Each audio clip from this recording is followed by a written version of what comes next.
یہی بدر کا مارکہ ہے۔ آپ سوچ رہے ہوں گے کہ میں مضمون سے باہر نکل رہا ہوں کہ مشرکین مکہ سے نبی پاک کیا منوانا چاہتے تھے، باہر نہیں نکل رہا ہوں۔ یہ بھی خطابت کا ایک رنگ ہے نا کہ اسے کہاں سے شروع کرنا ہے، کہاں جا کے جوڑ دینا ہے۔ یہی جنگ ہے، جنگ بدر، کہ مکے سے نکلتے ہوئے اسی جنگ کے لیے مکے سے جب کفار کا لشکر باہر نکلا تھا تو انہوں نے ایک دعا مانگی تھی، اس دعا کا تذکرہ قرآن نے کیا، سورت انفال میں کیا، سورت انفال کی آیت نمبر 32 میں کیا۔ 9واں سپارہ ہے، سورت انفال ہے، اس کی آیت نمبر 32 ہے۔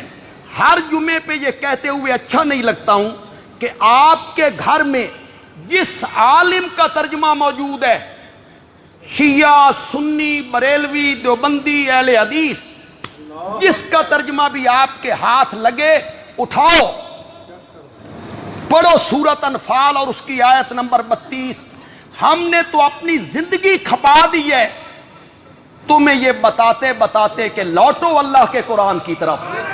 ہم نے تو ساری زندگی کھپائی ہے اس میں، لیکن تم قصوں میں، کہانیوں میں، حکایتوں میں، موضوع روایتوں میں، لطیفوں میں، چٹکلوں میں، وارث شاہ کی ہیر میں، سیف الملوک میں، بلے شاہ کے کلام میں تم مگن رہے ہو۔ اصل کلام تو یہ کلام ہے جس میں رب بولتا ہے۔ پڑھو اس کو، پڑھو۔ مشرکین مکہ، ابو جہل اور اس کی پارٹی صرف اللہ کو مانتی نہیں ہے، اللہ کی صفتیں بھی مانتی ہے۔ خالق، مالک، رازق، محیی، ممیت، مدبر، کس کو مانتے ہیں؟ اللہ کو مانتے ہیں۔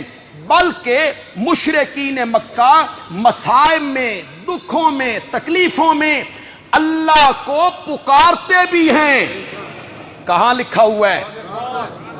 کن کا عقیدہ ذکر ہو رہا ہے؟ مشرکین مکہ کا عقیدہ بیان ہو رہا ہے۔ سورت انفال ہے، آیت نمبر 32 ہے، 9واں سپارہ ہے۔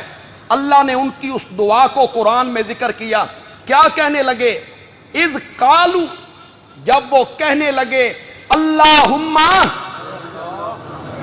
کون کہہ رہے ہیں؟ مشرکین عرب، مکے کے مشرک کیا کہہ رہے ہیں؟ اللہم ان کان ھذا ھو الحق من عندنا من عندک فامطر علینا حجارۃ من السماء او ائتنا بعذاب علیم۔ اے اللہ، جس کے خلاف لڑنے نکلے ہیں اگر وہ حق ہے، اللہم ان کان ھذا ھو الحق، وہ تیری طرف سے ہے، حق ہے، وہ نبی سچا نبی ہے، مولا امطر علینا حجارۃ من السماء، ہم پر آسمان سے پتھروں کی بارش برسا دے، اویتنا بعذاب علیم، یا ہمیں دردناک عذاب میں مبتلا کر دے، مار دے ہمیں اگر وہ سچا نبی ہے اور ہم اس کے خلاف نکل رہے ہیں۔ اللہ نے فرمایا ذرا آج آؤ صحیح، تو ان منہ منگی موت میں دیواں، جو تم منہ سے مانگ رہے ہو نا، اویتنا بعذاب علیم، ذرا نکلو میدان کی طرف، میں تمہیں وہی موت دوں گا جو تم مانگ رہے ہو۔ اتنی بات تو ثابت ہوئی نا کہ مشرکین مکہ صرف یہ نہیں کہ اللہ کو مانتے تھے، اس کی صفتوں کو بھی مانتے تھے، بلکہ گاہے بگاہے وہ اس کو پکارا بھی۔ میری یہ باتیں پوری دنیا کے لوگوں تک فیس بک کے ذریعے پہنچ رہی ہیں۔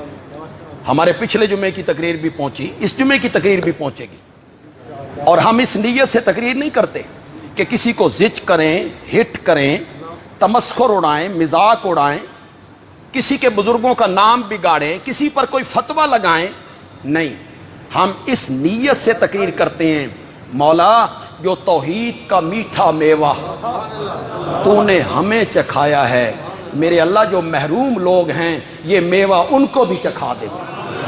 ضد کو نکالیے، جہاں جہاں تک میری بات پہنچ رہی ہے ضد نکال دیجیے اپنے دل سے۔ کہنے والا کون ہے؟ اسے نکال دیجیے۔ جو کہہ رہا ہے اس پر غور کیجئے.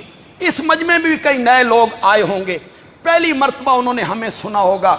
جو حوالے میں پیش کر رہا ہوں آپ کے گھروں میں جس عالم کا ترجمہ ہے اٹھائیے گا, اسے پڑھیے گا.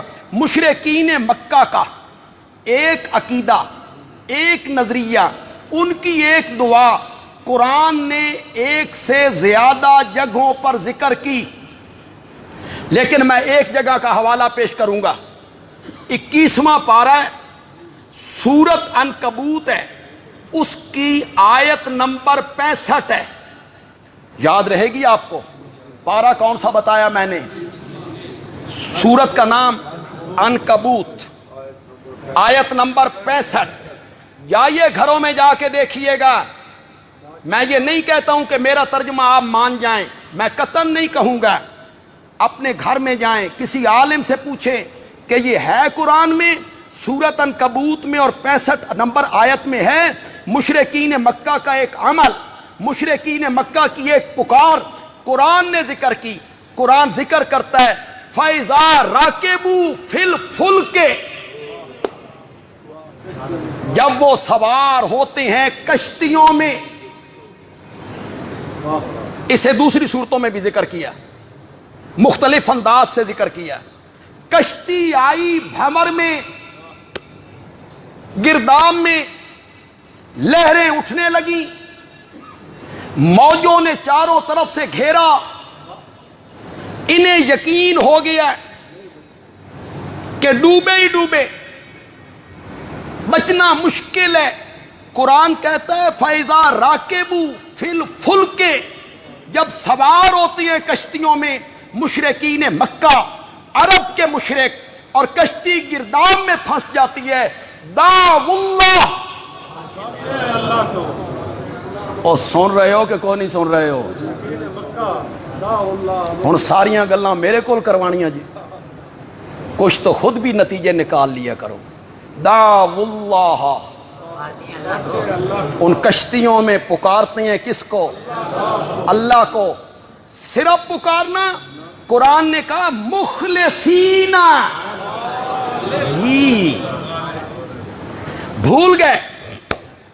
حضرت ابراہیم, حضرت اسماعیل, لات, منات, عزا, سب بھول گئے. معبود سارے بھول گئے, مشکل کشا بھول گئے. دعوا اللہ مخلصین لہ الدین, اللہ ہی کو پکارنے لگے خالص, مولا تو ہے بچانے والا. فلما نجاہم الی البر, نجا کا معنی تو کرو, نجات سے ہے, نجات.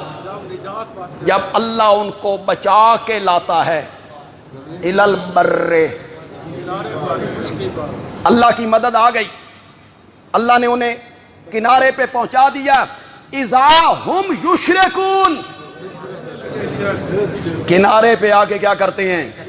شرک کرتے ہیں. کنارے پہ آ کے کہتے ہیں فلاں معبود ہمارا جو تھا اس نے کندھا دیا تو کشتی باہر آئی نا,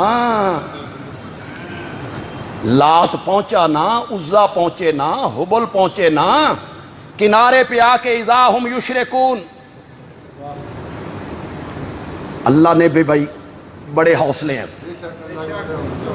اللہ کہتے ہیں لِيَكْفُرُوا بِمَا آتَيْنَاهُمْ, ایسا کیوں کرتے ہیں؟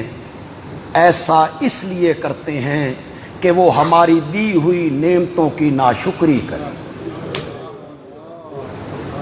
نعمتیں ہم نے دی ہیں, بچایا ہم نے, کنارے پہ آ کے منسوب کس کی طرف کر دیا؟ یہ مشرکین مکہ کا عقیدہ ہے جناب. ابو جال کا کہ وہ کشتیوں میں گرداب میں گھر کے جب کشتی ڈوبنے لگتی تھی تو وہ خالص پکار کس کی کیا کرتے تھے؟ خالص. بیٹا یہیں بیٹھ جاؤ, بیٹا ادھر آ کے بیٹھ جاؤ. وہ بھول گیا میں اٹھا کے تجھے. خالص کس کو پکارتے تھے؟ کشتیوں میں جب گھرتے, گرداب میں آتی تو کس کو پکارا کرتے تھے؟ اور ہمارے کلمہ گو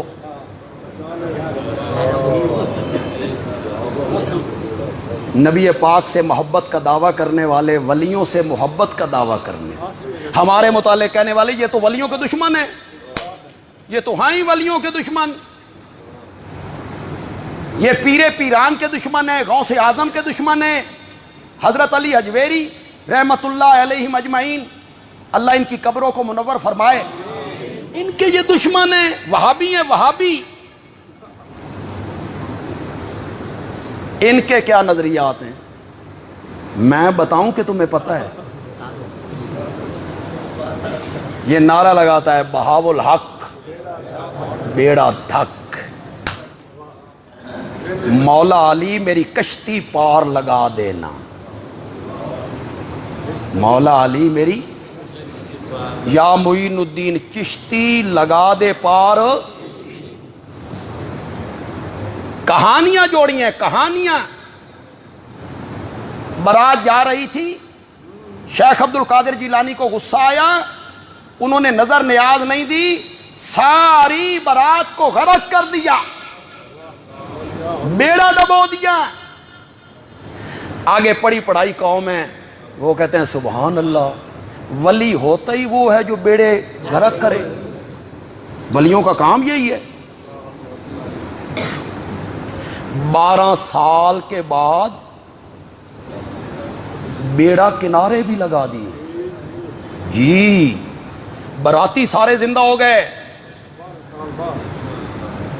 اگلے دن میں نے خطیب صاحب کی تقریر سنی، کراچی کے وہ خطیب ہیں، بڑے معتبر آدمی ہیں، میں حیران ہوں، ان پر میں اتنا حیران نہیں ہوں جتنا میں سننے والوں پہ حیران ہوں جو آگے بیٹھے ہوئے ہیں۔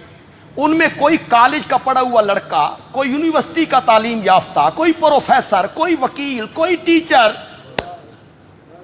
کوئی بھی نہیں ہے جو اٹھ کر مولانا سے پوچھے کہ مولانا آپ کیا کہہ رہے ہیں۔ نو، مولانا کہنے لگے شیخ عبد القادر جیلانی رحمت اللہ علیہ لیٹے ہوئے تھے، مرید پاس بیٹھے ہوئے تھے، انہوں نے ہاتھ بڑھایا،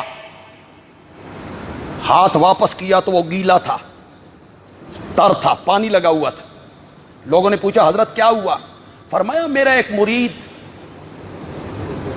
دریا میں سفر کر رہا تھا، اس کی کشتی ڈوبنے لگی، اس نے مجھے آواز لگائی، میں اس کی کشتی کو کنارے لگا دیا۔ لوگوں نے کہا سبحان اللہ۔